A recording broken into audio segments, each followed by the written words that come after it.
अब देखिए मैं क्वेश्चन के अंदर रखा है the radii of the bases of cylinder and cone are in the ratio 3:4। तो let's say r of cylinder upon r of cone ऐसे लिख लेते हैं। ये क्या दे रखा है अपने को 3:4। If height of cylinder and cone are in the ratio, तो मतलब height of cylinder upon height of cone ये भी हमें दे रखा है 2:3। Then find the ratio of their volumes. तो ये क्या है, बेस सिलेंडर एंड कोन। तो सिलेंडर का volume pi r square h, तो r of cylinder h of cylinder, और कोन का होता है 1/3 pi r square. So r of cone and h of cone 1/3 pi r square h. इसी का ratio निकालना है, तो पाई से पाई कैंसिल, ये 1/3 ऊपर होके 3 बन जाएगा, सो 3। अब देखना r cylinder upon r cone, इसका square into h cylinder upon h cone. Basically ये तो निकालना है अपने को।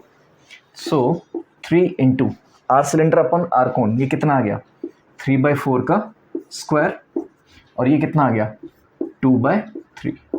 तो इसको अगर सिंप्लीफाई करेंगे सो 3 इंटू 9/16 इंटू 2/3। 3 से 3 कैंसिल, 2 से ये 8 टाइम्स कैंसिल, तो क्या आ गया 9:8। तो इन दोनों के वॉल्यूम का रेशियो क्या आ जाएगा 9:8। आई होप ये क्वेश्चन भी आपको समझ में आया होगा। इसमें ज़्यादा कुछ टिपिकल था नहीं, तो बस हमने रेशियो देखा और जो फॉर्मूले थे हमारे पास उसमें पुट कर दिया। ठीक, आगे चलते हैं। अब देखिए हमें क्वेश्चन के अंदर रखा है a plane is drawn parallel to the base of a right circular cone dividing it in the ratio 2:1। तो बेसिकली ये बना क्या रहा है, एक फ्रस्टम। देखो हमने क्या किया, पैरेलल टू द बेस हमने कट कर दिया such that it is in the ratio 2:1।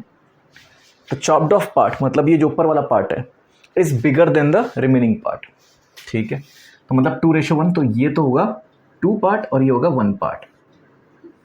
तो यहाँ से अगर लिखना चाहें, लेट्स से ये H1 है, ये H है, ये R2 है, ये R1 है, ये L1 है, ये L है। सो H1 अपॉन H या फिर R2 अपॉन R1 या फिर L1 upon L, this is what 2:1। ये चीज़ समझ में आई? ठीक है, find the ratio of their volumes. तो कौन का वॉल्यूम तो अपने को पता है क्या होता है 1/3 पाई आर स्क्वायर एच। ठीक, तो यहाँ पे R की जगह क्या लिखूंगा R2 और H की जगह क्या लिखूंगा H1। ठीक, फिर नीचे क्या है फ्रस्टम। फ्रस्टम का वॉल्यूम हमने देखा था क्या आया था 1/3 पाई H, ये लेते थे इंटू क्या करते थे अंदर R1 square plus R2 square, R1 square plus R2 square plus R1 R2। तो यही हमें निकालना है। अब देखना 1/3 पाई से 1/3 पाई कैंसिल। अब और फर्दर देखेंगे H1 upon H as it is लिख लिया, उधर लिख लिया R2 upon R1 square plus R2 square plus R1 R2। ठीक है, तो H1 अपॉन H ये तो अपने को पता है 2:1 मतलब 2 ही है, तो इसकी जगह हम क्या लिख देंगे 2। अब देखना R2, लेट्स से ये R2 को क्या लिख सकता हूँ मैं 2R1, यहाँ से R2 और 2/1 अगर इसको इक्वेट करें तो R2 क्या आ गया इन टर्म्स ऑफ R1 2R1, तो R2 को रिप्लेस कर दिया in terms of R1। So 2R1 upon R1 square plus 2R1 whole square plus 2R1 into R1, यही चीज़ आएगी। सॉरी यहाँ पे R2 की जगह R2 स्क्वायर लिखना था, माय बैड, ये चीज़ आएगी। सो अब इसको सॉल्व करें तो ये क्या आ जाएगा 8R1 स्क्वायर, नीचे क्या आ जाएगा ये एक R1 है, ये 4 है और ये 2 है, 2 4 1, तो 7R1 स्क्वायर। R1 स्क्वायर से R1 स्क्वायर कैंसिल। सो इन दोनों पार्ट्स का रेशियो क्या आ गया वॉल्यूम का 8:7, जबकि वाला पार्ट बड़ा था साइज में, पर फिर भी वॉल्यूम किसका ज़्यादा आया, इसका। तो हमेशा ऐसे कंफ्यूज मत होना कि भाई साहब हमारा आंसर गलत आ रहा है। आंसर सही है, आंसर गलत नहीं है, आंसर यही आएगा। ठीक है, so ratio of the parts 8:7, मतलब इस cone to this frustum is ratio of volume 8:7। ठीक है, तो आई होप ये क्वेश्चन अच्छे से क्लियर होगा आपको। आगे चलते हैं। अब देखिए मैं क्वेश्चन क्या दे रखा है, a toy is made in such a way that a right circular cone mounts on a hemisphere. तो एक राइट सर्कुलर कोन है जिसको हमने किसके ऊपर रखा है, हेमिस्फेयर के ऊपर। तो रख देते हैं हेमिस्फेयर के ऊपर, तो यही बनेगा टॉय अपना। ठीक है, radius of the hemisphere is 5। तो वही जो रेडियस हेमिस्फेयर की है वही रेडियस तो कोन की भी होगी, और कोन की हाइट हमें दे रखी है कितनी, 12 centimetre. So this is 12, this is 5। अब इस को हमें पेंट करना है, तो मतलब बेसिकली क्या चाहिए अपने को, कर्व्ड सरफेस एरिया।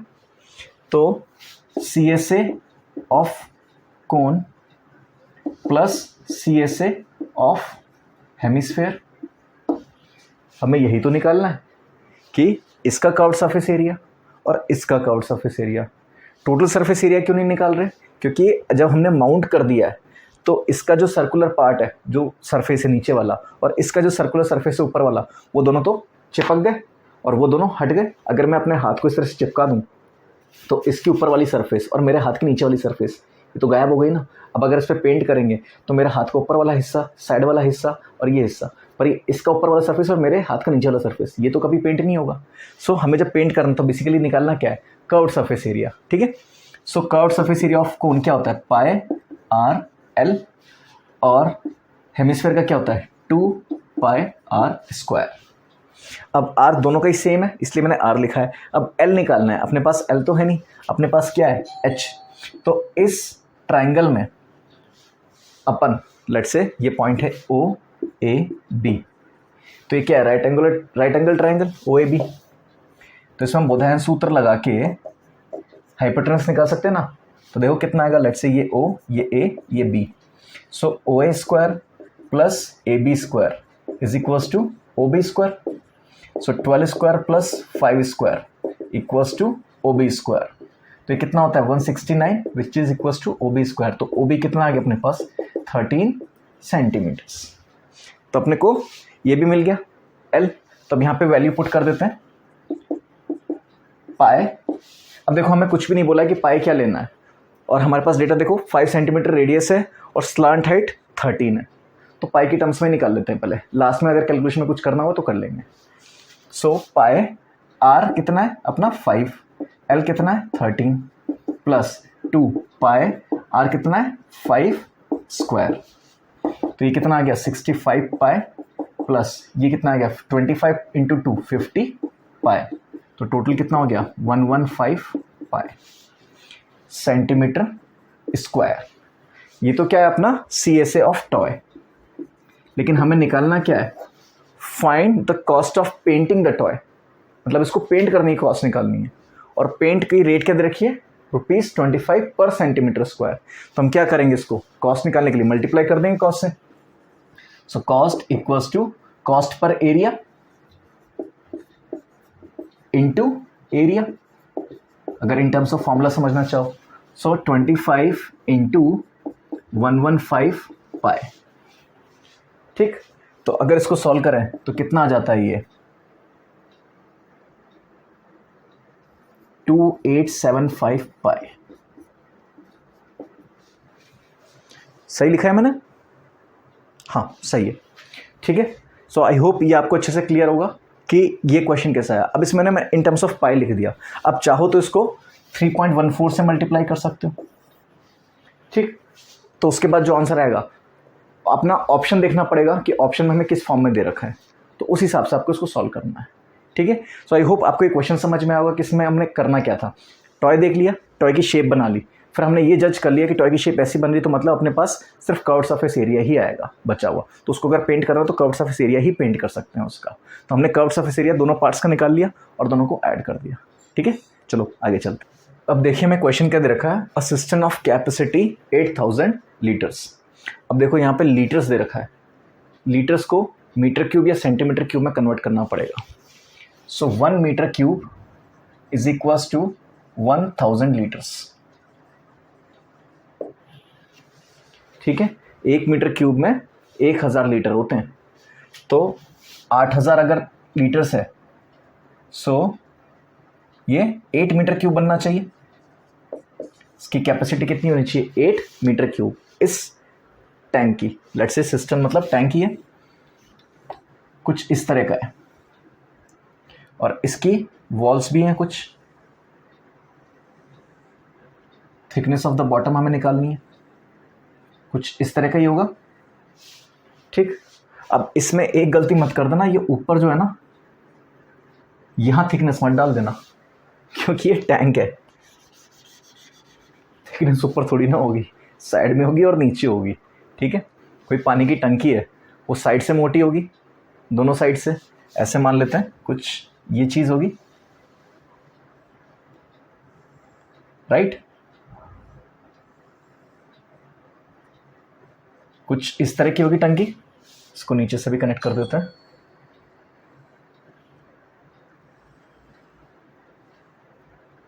कुछ इस तरह की शेप बनेगी अपनी।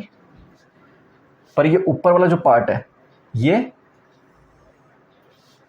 फ्लैट रखना। ये थोड़ा सा अंदर कर देते हैं इसको।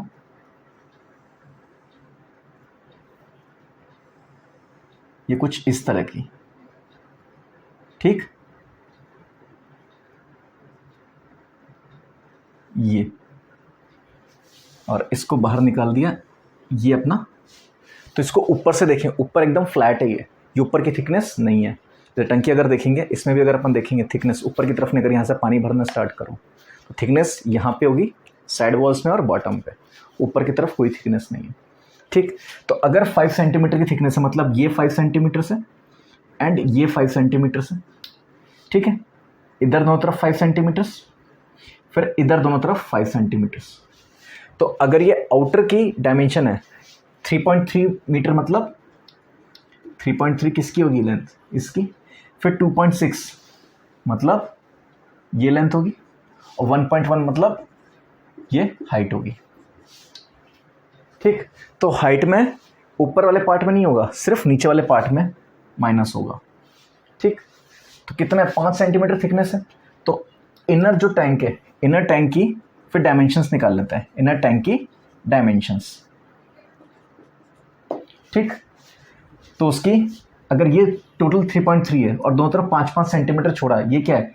330 सेंटीमीटर। ये क्या है? 260 सेंटीमीटर। और ये क्या है? 110 सेंटीमीटर। ये चीज़ है। तो यहाँ से तो 10-10 सेंटीमीटर कम करेंगे कि 10, 5 इधर से 5 इधर से, तो 10 कम हो। अब देखो इनर टैंक की हम डायमेंशंस लिख लें तो 330 ये टोटल है लेंथ, -10 ये तो हो गई लेंथ। ब्रेथ देखें, क्रॉस 260 -10 ये भी हो गई क्रॉस।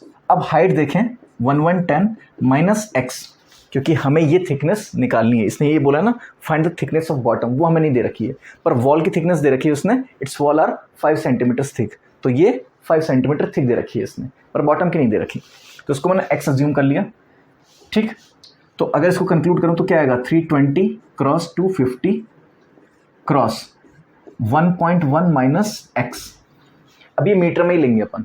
ठीक, यही तो है टोटल, सॉरी ये अभी 110 ही ले लेते हैं। अब इसको मीटर में कन्वर्ट करते हैं। सो 3.2 इंटू 2.5 इंटू 1.1 माइनस एक्स ही में लिख लेता हूँ अभी, ये x मीटर है। तो ये टोटल, ये सॉरी ब्रैकेट लगा देते हैं, ये टोटल कितना होना चाहिए? Capacity of tank which is 8000 litres, पर मीटर क्यूब में कितना है? 8। So this should be equals to 8। तो अब इसको सिंप्लीफाई करें, 32/10 into 25/10 into 1.1 minus x equals to 8। Cancel out करें तो ये कितने टाइम्स जाएगा? 4 टाइम्स। 25 4s are 100, तो मतलब ये सब कैंसिल हो गया। तो x कितना आ गया यहाँ से? 1.1 माइनस एक्स इक्वल्स टू 1। तो x कितना आ जाएगा? 1.1 माइनस 1। तो यहाँ से x आ गया 0.1 मीटर्स, या फिर क्या कह सकते हैं? x आ गया अपना 10 सेंटीमीटर्स। तो ये हो गई अपनी थिकनेस ऑफ बॉटम। तो उन्होंने क्या किया, यहाँ पे 5 5 10 थी, थिकनेस तो हर जगह सेम दी है, बस नीचे वाली बढ़ा दी थिकनेस। ठीक है, तो आई होप ये क्वेश्चन समझ में आ गया। इसमें क्या क्या रहा था कि जो टैंक है उसमें ऊपर वाली सरफेस पे कुछ भी थिकनेस नहीं लेनी है, बस वहीं पे अपन गलती कर जाते और वहीं पे हमारा आंसर गलत हो जाता। ठीक है, तो आई होप ये क्वेश्चन सबको क्लियर होगा, ये टैंक वाला, कि हमें क्वेश्चन करने कैसे हैं। अगर थिकनेस दे रखी है तो वॉल्स की दे रखी होगी, टॉप की नहीं लेनी है, सिर्फ bottom and side walls, lateral की और बॉटम की लेनी है। चलो आगे चलते हैं। अब देखिए मैं क्वेश्चन देख क्या रखा है, water flows at uniform rate of 10 metre per minute through a cylindrical pipe of 2 centimetre diameter. मतलब ये कोई अपने पास सिलेंड्रिकल पाइप है, इसमें से अपना पानी फ्लो कर रहा है, ठीक है। और इस सिलेंड्रिकल पाइप का हमें डायमीटर दे रखा है, कितना है 2 सेंटीमीटर, तो मतलब रेडियस कितनी हो जाएगी 1 सेंटीमीटर। अब यहाँ से पानी गिर रहा है, ठीक, किसके अंदर जा रहा है, अ कोनिकल वेसल। तो लेट्स से कोनिकल वेसल इस तरह से रख देते हैं, इसके अंदर जा रहा है, जिसका बेस डायमीटर ये 40 है। चलो उल्टा रख देता हूँ मैं इसको, कोनिकल वेसल को, ताकि आप फिर बेस डायमीटर से कंफ्यूज ना हो। तो बेस डायमीटर मतलब यही है, इसका डायमीटर दे रखा है 40, तो रेडियस कितनी होगी 20, और हाइट कितनी दे रखी है 20 सेंटीमीटर्स, ठीक है। तो हमें बताना है ये कोनिकल वेसल जो है वो कितनी देर में भर जाएगा, ठीक। सो बेसिकली कोनिकल वेसल होगा तो उल्टा ही, क्योंकि यहाँ से तो कैसे भरेगा, यहाँ कोई होल थोड़ी ना है। चीज़ तो यही है जो भी मैं बोल रहा था कि वेसल इस तरह से रखा हुआ है और इसको हम भर रहे हैं धीरे धीरे, ठीक। तो हमें बताना है कितनी देर में भर जाएगा। तो इसको कितनी देर में भरना है, मतलब इसमें कितना पानी आ जाएगा। तो बेसिकली हमें क्या चाहिए, इस कोनिकल वेसल का volume. So volume of cone हम जानते हैं क्या होता है, 1/3 पाई आर स्क्वायर एच, ठीक है। सो 1/3 पाई आर कितना है 20, सो 20 स्क्वायर इंटू एच। तो 20 स्क्वायर कितना हो जाएगा 400 इंटू 20 8000, सो 8000 पाई बाय 3। तो ये तो हुआ अपना टोटल वॉल्यूम, जितना पानी हमें चाहिए, ठीक है। इतना सेंटीमीटर यूनिट क्या होगी सेंटीमीटर क्यूब, इतना पानी हमको चाहिए, ठीक। पर अब हमें देखना पड़ेगा पानी कितना आ रहा है कितनी देर में, क्योंकि स्पीड के ऊपर डिपेंड करेगा ना। अब नल ही नहीं खोला, अब टंकी फुल है अपनी, हमें बकेट भरनी है, कितनी देर में भरेगी वो तो डिपेंड करेगा ना हम कितनी देर कितना फ्लो तेज़ कर रहे हैं। अगर हमने टोटी बंदी कर रखी है तो भरेगी नहीं ना बकेट, तो और टोटी पूरी खोल रखी है तो जल्दी भरेगी, आधी खोल रखी है तो आधे टाइम में भरेगी। तो फ्लो के ऊपर डिपेंड करेगी फ्लो कितना चल रहा है। तो अब देखो यहाँ पे इसका एरिया कि इस पाइप में से तो निकलेगा, ये तो हो गया क्रॉस सेक्शन, और वॉल्यूम, और एक लेंथ, 3 लेंथ चाहिए ना अपने को वॉल्यूम निकालने के लिए। तो 2 लेंथ तो कहाँ से मिल गई, cross section of mouth of इसके पाइप से, और दूसरी लेंथ कहाँ से मिल गई यहाँ से, ठीक। सो ये क्या है वॉल्यूम पर टाइम। अगर इनको मल्टीप्लाई कर दें तो cross section of pipe, cross section मतलब एरिया, क्रॉस सेक्शन मतलब दिस, ये cross section of pipe into flow rate, ये क्या होगा वॉल्यूम अपॉन टाइम। तो क्रॉस सेक्शन मतलब area of this circle pi r square, pi r कितना है 1, तो 1 का स्क्वायर इनटू फ्लो क्या है 10 मीटर पर मिनट। अब ये 1 सेंटीमीटर है तो 10 को क्या कर देंगे इंटू 100, इसको भी सेंटीमीटर में कन्वर्ट करेंगे, अपॉन मिनट, ये पर मिनट है। तो जब भी वो पूछेगा ना कि कितनी देर में भरेगा तो मिनट्स की टर्म में आंसर देना है, ठीक। तो ये अपना टोटल कितना आ गया, ये वाटर पर टाइम, ठीक। तो ये कितना आ जाएगा टोटल अपना 1000 pi per minute, centimetre cube per minute, 1000 pi centimetre cube per minute, इतना आ रहा है और हमें इतना चाहिए। तो क्या करें 1000 पाई इंटू टी, उस टाइम से मल्टीप्लाई करें जितने टाइम में भरना है, इक्वल्स टू कितना भर जाएगा पूरा 8000 पाई बाय 3, इतना भर जाना चाहिए, राइट। सो 1000 से 8000 8 टाइम्स कट गया, पाई से पाई कट गया, सो टी कितना आ गया 8/3 मिनट्स, मतलब पूरे 3 मिनट में लगेंगे इसको भरने के लिए, ठीक है। तो आई होप ये क्वेश्चन समझ में आया होगा। इसमें रेट देख के कभी डरना मत, रेट आपको एक लेंथ दे देगी तो वो पर टाइम में आ गया, इनटू टाइम कर दोगे तो आपका वॉल्यूम आ गया। जिस भी वेसल में आप पानी को इकट्ठा कर रहे हो उस वेसल का वॉल्यूम निकाल लो, कितने देर में अपने आप आ जाएगा कि उस वेसल में कितना वॉल्यूम चाहिए। That equals to time into cross section and the rate. ठीक है, आई होप ये वाला क्वेश्चन समझ में आया होगा। ऐसा एक और क्वेश्चन करते हैं। ठीक है, अब देखिए क्वेश्चन क्या दे रखा है, water flowing in a river at the rate of 5 kilometre per hour, width and depth of river is 2 kilometer and 3 kilometers respectively. Find the amount of water discharged by the river in the sea in 1.5 hours. तो मतलब late से अपनी कोई river flow कर रही है ऐसे, और ये अपना ओशन है, वाइड वाइड ओशन। ठीक है, तो रिवर में पानी किसी स्पीड से फ्लो कर रहा होगा। हमें जो क्रॉस सेक्शन दे रखा है, डेप्थ एंड विड्थ मतलब ये पार्ट। ठीक, अब ये तो अपन ले नहीं सकते, ये तो कितना भी बड़ा हो सकता है। ठीक, तो हमें तो क्रॉस सेक्शन इसी एरिया का चाहिए ना जहां से डिस्चार्ज कर रहा है। तो यहाँ का क्रॉस सेक्शन क्या होगा, width into depth into this rate, मतलब जिससे फ्लो रहा है। तो ये amount of water per hour आ जाएगा अपने पास। तो amount of water discharge by river per hour is equals to, सीधा सीधा मल्टीप्लाई कर दें।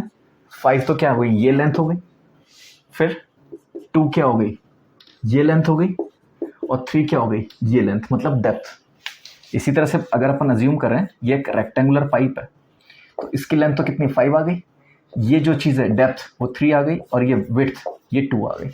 ठीक है, so into 3, so that is 30 kilometres per hour. ये आपका रिवर डिस्चार्ज कर रही है हर एक घंटे में, sorry 30 kilometre cube per hour, इतना डिस्चार्ज कर रही है। ठीक है, तो 1.5 घंटे में कितना करेगी, इसका into 1.5, so 30 into 1.5 is equals to 45 kilometres cube per hour. इतना वाटर ये डिस्चार्ज कर देगी। अब जो भी कंटेनिंग जो वेसल है, ये तो अपना क्या समुंदर है, अथा है, ये तो कितना भी भर सकते हो आप, ये कभी पूरा ही नहीं भरेगा। ठीक, तो इसलिए हमने उसमें नहीं बोला कि भाई इसको भरने में कितना टाइम लगेगा, क्योंकि इसको तो पूरा जीवन भर भी अगर पानी देते जाओ ना इसी स्पीड से तो भी नहीं भरेगा, ये भरता ही जाएगा, ये अनंत है सागर। तो इसलिए उसने पूछा कि 1.5 घंटे में कितना पानी हम डिस्चार्ज कर देंगे। तो जितना 1 घंटे में किया उसको 1.5 से मल्टीप्लाई कर दिया, तो फाइनल अपने पास आंसर आ गया 45 किलोमीटर क्यूब पर आवर। तो इतना वाटर रिवर डिस्चार्ज कर देगी ओशन के अंदर या सी के अंदर, जो भी अपना। तो आई होप ये वाले क्वेश्चन भी समझ में आए होंगे। हमने हर टाइप के क्वेश्चंस देख लिए जो मेंसुरेशन में पूछे जा सकते हैं। 2 शेप्स को कंबाइन करके सिंगल शेप में, फिर टैंक्स के आ सकते हैं, फिर आपके फ्लो ऑफ वाटर के आ सकते हैं, फ्लो ऑफ लिक्विड के आ सकते हैं। तो हर वैरायटी के क्वेश्चंस हमने यहाँ कर लिए। सो हम मेंसुरेशन को यहीं कंक्लूड करते हैं। आप प्रैक्टिस करते रहिए, जो भी डाउट आता है उसको डिस्कस कीजिए, और प्रैक्टिस का कोई ऑल्टरनेटिव नहीं है। जैसे मैं हर क्लास को कंक्लूड करके बोलता हूँ, प्रैक्टिस करते रहना है, गलत हो जाए चाहे सही हो जाए पर करते रहना है। गलत होगा तो आपको ये भी पता पड़ता है कि गलत कर रहे हैं तो हमारी अप्रोच क्या गलत थी, तो हम उसको सुधार सकते हैं। जो गलत किया उसी को सुधारा जा सकता है, जो किया ही नहीं उसको कहाँ से सुधारोगे। तो गलत करते रहो, गलत से ही सही करोगे। जब सही करना आ गया तो आपके एग्जाम क्रैक करने में ज़्यादा टाइम बचा नहीं है, क्रैक करते जाओगे एग्जाम्स। ठीक है, तो आई होप आपको ये मेंसुरेशन चैप्टर पूरा अच्छे से क्लियर होगा। जो भी डाउट होता है डिस्कस कीजिए। ठीक है, थैंक यू।